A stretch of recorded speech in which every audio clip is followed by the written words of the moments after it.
FM lifeline.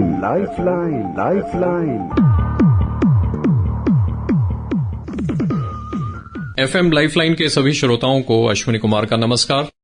श्रोताओं, हम समय समय पर आपसे बातचीत करते रहते हैं और बताते रहते हैं कि दांत कितने महत्वपूर्ण हैं एक मनुष्य के जीवन के लिए। अगर दांत सही हो तो आपका शरीर स्वस्थ रहता है, क्योंकि सारी पाचन की जो प्रक्रिया है वो दांतों से ही शुरुआत हो जाती है। और आजकल डेंटल इम्प्लांट के बारे में बहुत चर्चा हो रही है, बहुत इन थिंग है। सभी बात करते हैं कि डेंटल इम्प्लांट लगवाने चाहिए जब आपको आवश्यकता होती है उसी समय। तो डेंटल इम्प्लांट क्या होते हैं, इसके ऊपर विस्तृत चर्चा करने के लिए आज हमारे स्टूडियो में उपस्थित हैं डॉक्टर सुधीर भंडारी। प्रोफेसर हैं oral health science PGI Chandigarh में। आपका बहुत बहुत स्वागत है प्रोफेसर साहब। धन्यवाद। डॉक्टर भंडारी, सबसे पहले आपसे हम जानना चाहेंगे कि अगर किसी लेमैन को जानना हो तो ये डेंटल इम्प्लांट होता क्या है? डेंटल इम्प्लांट एक टाइटेनियम स्क्रू है जिसको हम बोन में या हड्डी में जहां पे दांत नहीं है वहां सर्जिकली प्लेस करते हैं। और इन डेंटल इम्प्लांट की मदद से 1, 3, 6, 12 या फिर सारे मुंह के अंदर दांत लगाए जा सकते हैं। पेशेंट को दांत चाहिए, इम्प्लांट एक जरिया है दांत लगाने के लिए। जी। तो ऐसी कौन कौन सी परिस्थितियां होती हैं कि जब इम्प्लांट के लिए डॉक्टर कहता है कि इम्प्लांट आवश्यक है या इम्प्लांट की ओर ही जाना चाहिए? हमारी तरफ से एविडेंस ये कहता है कि फर्स्ट लाइन ऑफ ट्रीटमेंट, अगर दांत मिसिंग है, एक दांत मिसिंग होता है कई बार 3 या ज्यादा, जैसे भी रहता है, तो first line of treatment dental implant की तरफ जाता है, क्योंकि इसके बहुत सारे एडवांटेजेस हैं। और अगर हम डेंचर की बात करें जिसमें सबके ऊपर और नीचे के सारे दांत निकले हुए हैं, तो उसमें हम 2, 4 या 6 केसर की मदद से हम डेंचर लगा सकते हैं। 2 में है तो निकाल के डालने वाला डेंचर लगेगा, ज्यादा है 6 या 4 तो हमें फिक्स्ड ईयर की तरफ ज्यादा ट्रीटमेंट जाता है। जी।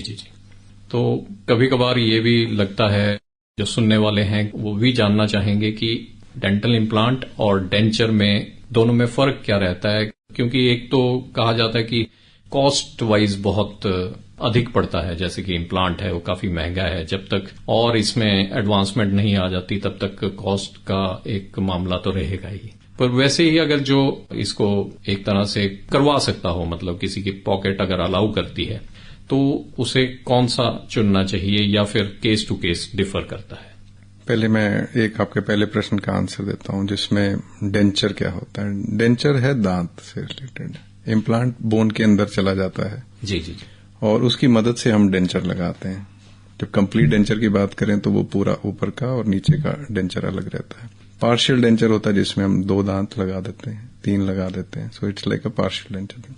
तो कॉस्टिंग की अगर हम बात करें, इसमें नो डाउट ये एक्सपेंसिव ट्रीटमेंट है, बट अगर आप इसके एडवांटेजेस लॉन्ग टर्म में देखेंगे, जिस एरिया में दांत नहीं है वहां पे हड्डी मेंटेन रहती है पेशेंट की।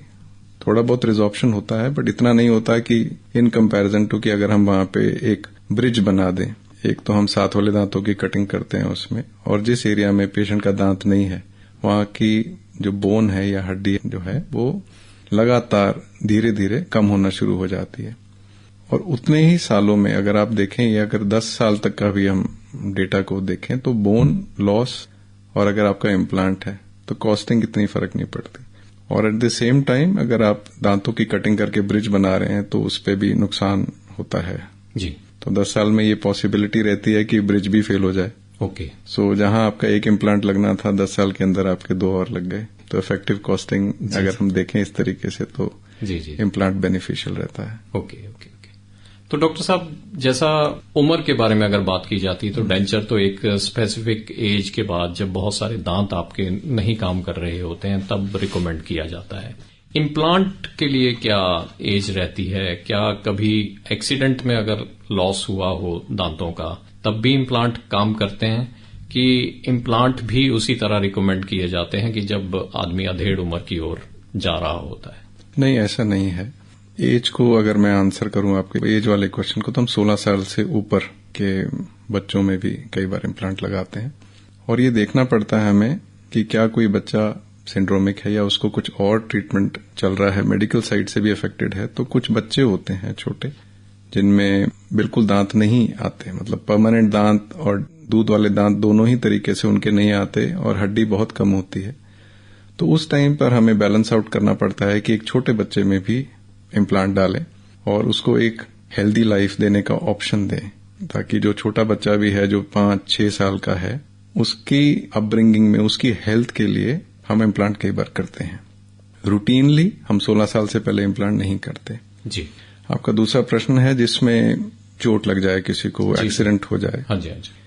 चोट लगने के साथ अगर दांत टूटते हैं और हड्डी का भी नुकसान होता है तो यूजुअली कॉम्प्रोमाइज्ड साइट होती है। इम्प्लांट का सक्सेस बोन के ऊपर डिपेंड करता है कि नेटिव बोन या पेशेंट की अपनी बोन कितनी अच्छी है उस इम्प्लांट को लेने के लिए। तो ट्रॉमा केसेस के अंदर जहां पे एक्सीडेंट हो जाता है, बोन का भी लॉस होता है साथ में, तो उस केस के अंदर हम लोग को बोन ग्राफ्टिंग का ऑप्शन रहता है।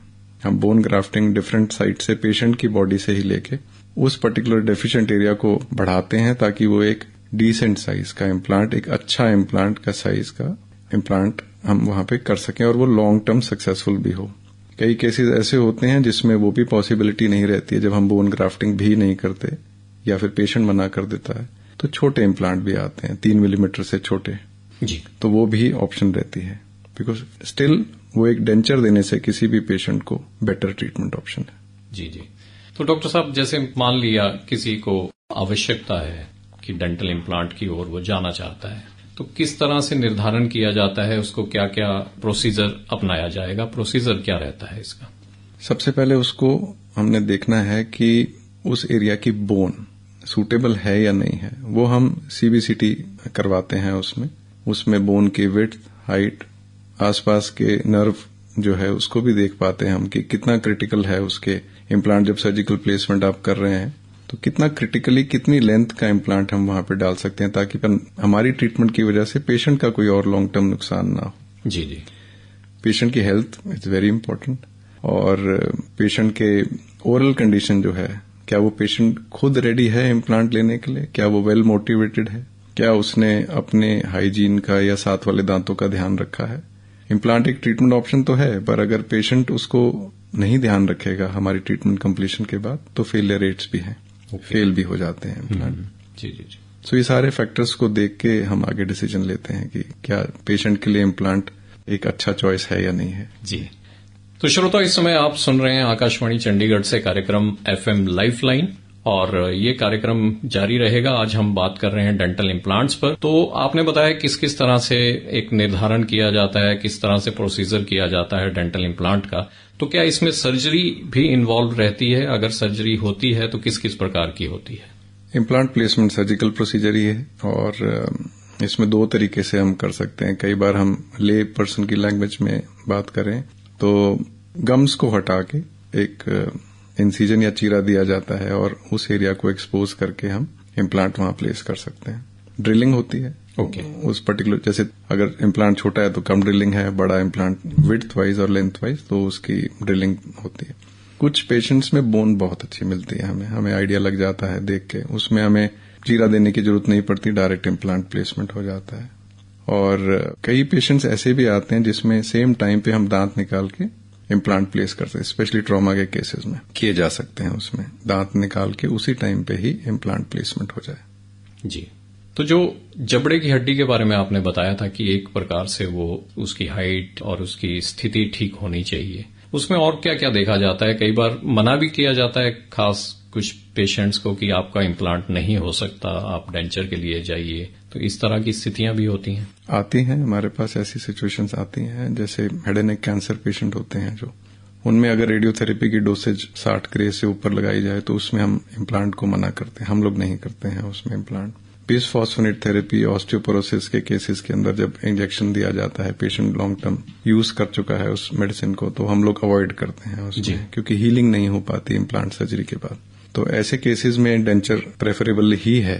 बाकी रूटीन मेडिकल कंडीशंस मैनेजेबल होती हैं, डायबिटीज हो गया और कोई पेशेंट ब्लड थिनर पे है तो ये मैनेजेबल कंडीशंस हैं जिसमें हम डेंटल इम्प्लांट थोड़ा मॉडिफाई करके प्लेस कर लेते हैं। जी। एक श्रोता ऑनलाइन है, उनसे बात कर लेते हैं।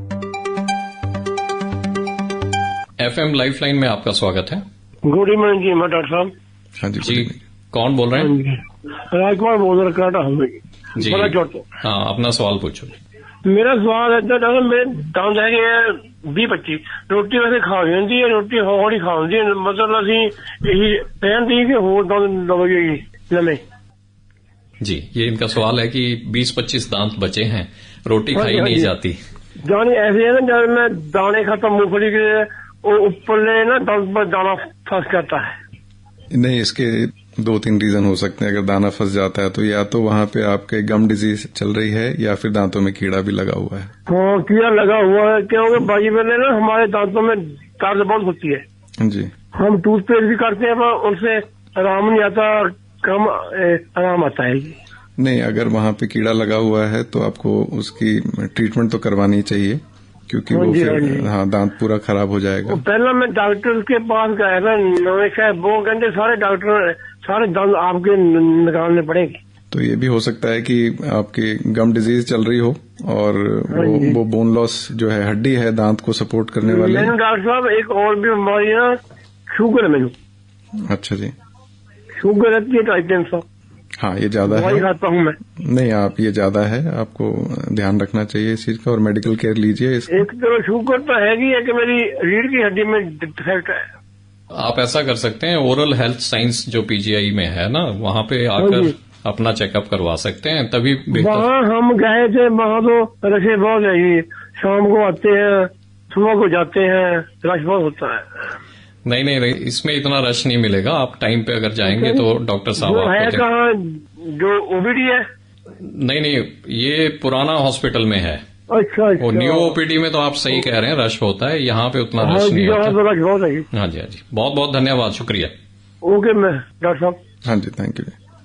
तो डॉक्टर साहब ये तो लिसनर अपनी बात कर रहा था और आपने कहा कि किस किस तरह से डेंटल इम्प्लांट के बारे में पूरा का पूरा प्रोसीजर अपनाया जाता है। तो कभी कभार क्या कोई कॉम्प्लिकेशंस भी आ जाती हैं डेंटल इम्प्लांट करवाने के बाद पेशेंट्स में? हाँ बिल्कुल आती हैं, जैसे किसी सर्जिकल प्रोसीजर में आ सकती हैं वैसे ही कई बार इन्फेक्शन हो जाता है और कई बार बॉडी ही उसको टेकअप नहीं करती है और हम लोग इससे पहले दांत लगा पाए वो इम्प्लांट लूज होकर निकल जाता है।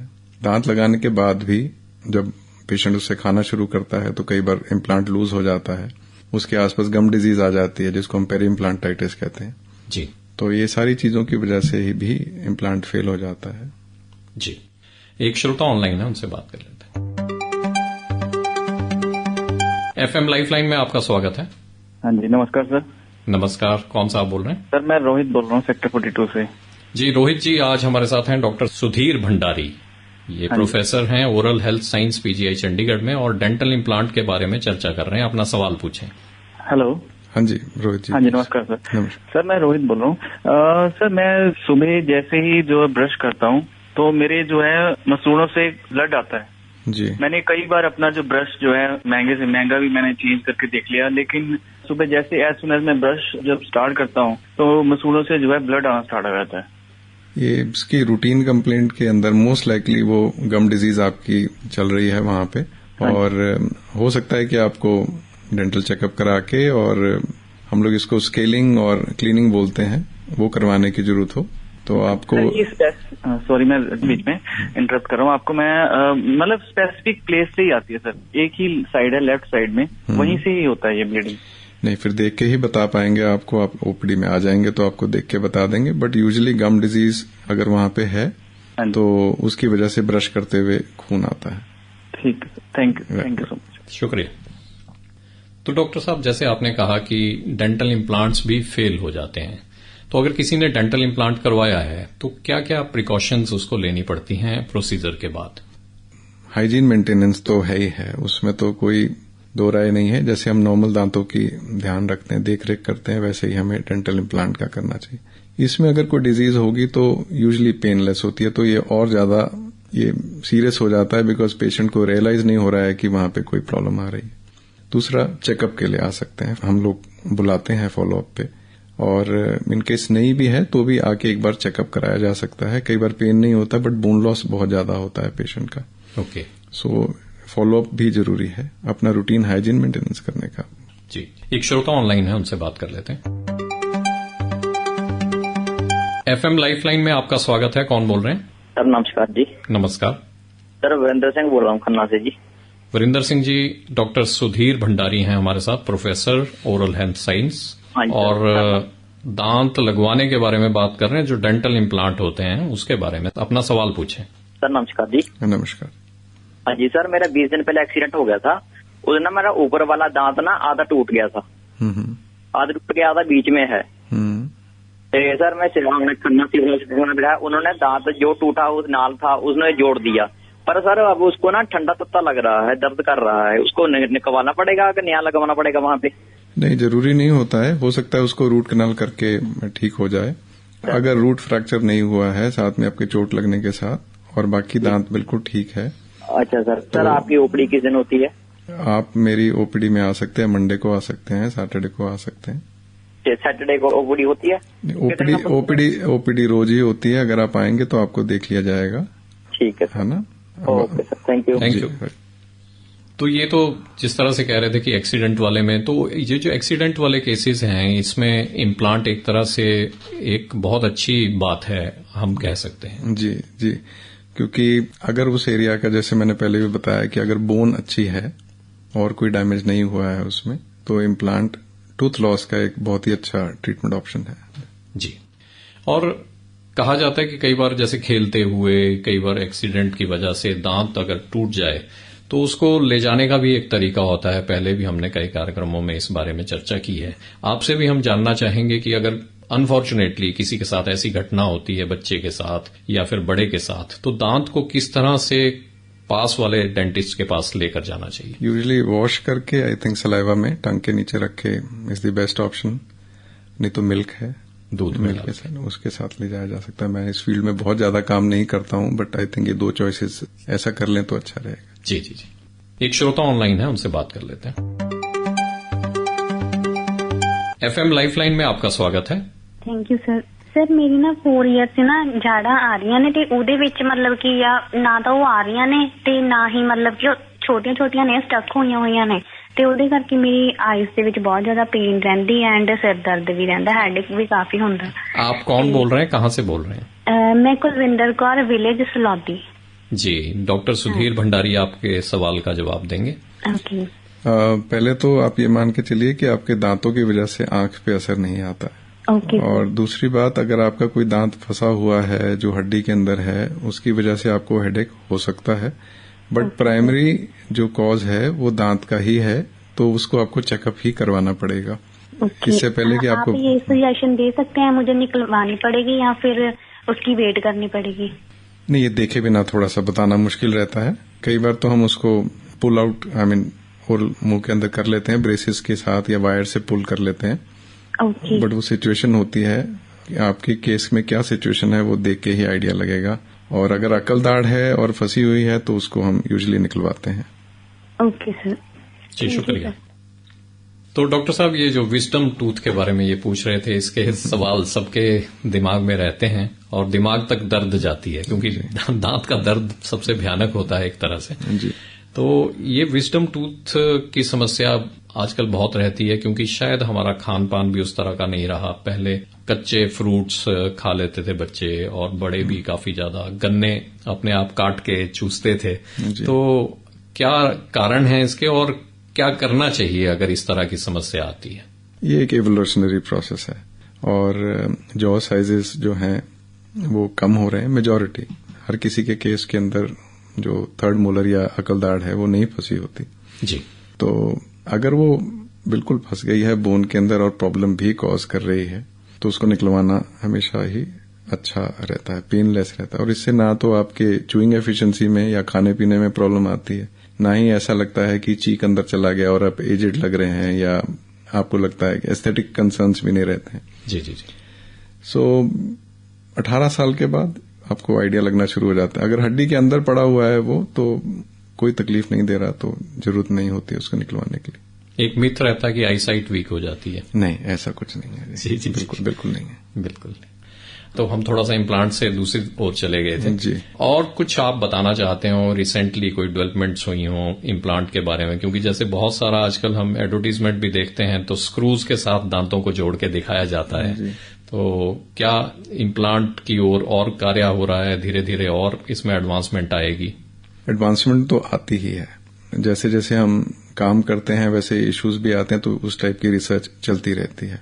जो इम्प्लांट पे ज्यादा बात नहीं हो पाती, मैं उस एरिया में थोड़ा सा इसको लेके जाता हूँ जी। इम्प्लांट सिर्फ मुंह के अंदर नहीं लगते हैं, हम इम्प्लांट्स कान को रिकंस्ट्रक्ट करने में भी लगाते हैं। किसी पेशेंट के नोज नहीं है तो नोज में, इवन आई सर्जरी के बाद भी अगर आई निकाल दी जाए तो वहां पे भी इम्प्लांट डाल के जो हम प्रोसेसेस जैसे हम डेंचर है उसको भी प्रोसेसेस बोलते हैं जी। आर्टिफिशियल सब्स्टिट्यूट कहते हैं इसको। तो हम लोग सिलिकॉन के प्रोसेसेस, नाक, कान, आंख, ये सब इम्प्लांट की मदद से भी लगाए जा सकते हैं। बहुत सारे केसेस ऐसे हुए जैसे अभी म्यूकोरमाइकोसिस के होते हैं जी हाँ। या ऐसी सिचुएशन आती है जिसमें हड्डी बिल्कुल ही नहीं है और हम लोग उसको बोन ग्राफ्टिंग के जरिए भी नहीं उसको ठीक कर पाते, तो कई बार जाइगोमेट्रिक इम्प्लांट्स भी आते हैं। हमारे आंख के नीचे एक बोन है उसमें इम्प्लांट्स हैं, तो ये सारे काम हम लोग पीजीआई में करते हैं। जी जी जी। आप हमारे स्टूडियो में हैं आज, तो हम मौका नहीं गंवाना चाहते, आपसे पूछना चाहते हैं कि हमारे श्रोताओं के लिए, छोटे बच्चों के लिए, अगर लंबी रेस के दांत रखने हों कि पूरी उम्र दांत अच्छे से रहें, तो क्या क्या सावधानियां अपनानी चाहिए? जिस भी चीज का ध्यान रखेंगे वो ऑब्वियसली आपको इन टर्न रिवॉर्ड देती है जी। ओरल कैविटी भी ऐसी है। अगर आप अपना रूटीन हाइजीन मेंटेनेंस और चेकअप, डेंटिस्ट से कर्सरी चेकअप 6 महीने साल के अंदर जब भी आपको लगे टाइम 10-15 मिनट आप चेकअप करा सकते हैं, फॉलो अप हो जाता है। और साथ में आपकी जो हाइजीन का है जो आप कर रहे हैं उसकी इवैल्यूएशन हो जाती है। देख के बताया जा सकता है आपके ओरल कैविटी को कि कितना जो काम आप एफर्ट डाल रहे हैं क्या उसका रिजल्ट दिख रहा है, नहीं दिख रहा है। डेंटल डिजीजेस यूजुअली साइलेंट होती हैं जी। जब तक दर्द होता है तब तक काफी ज्यादा डिके हो जाता है, तो हमें पता नहीं लगता है। तो इसलिए एक रूटीन केयर तो जरूरी है ही है जी। तो श्रोताओं, जैसे डॉक्टर सुधीर भंडारी जी ने कहा कि आपको रूटीन चेकअप करवाते रहना चाहिए, अपने डेंटल एक्सपर्ट के पास जाते रहना चाहिए और अपने दांतों का ध्यान रखना चाहिए। आज doctor Sudhir Bhandari, professor oral health science, PGI Chandigarh, आप हमारे मेहमान थे एफएम लाइफलाइन कार्यक्रम में। आपने अपना बहुमूल्य समय निकालकर हमारे स्टूडियो में अपना समय हमें दिया, इसके लिए आपका बहुत बहुत धन्यवाद। धन्यवाद।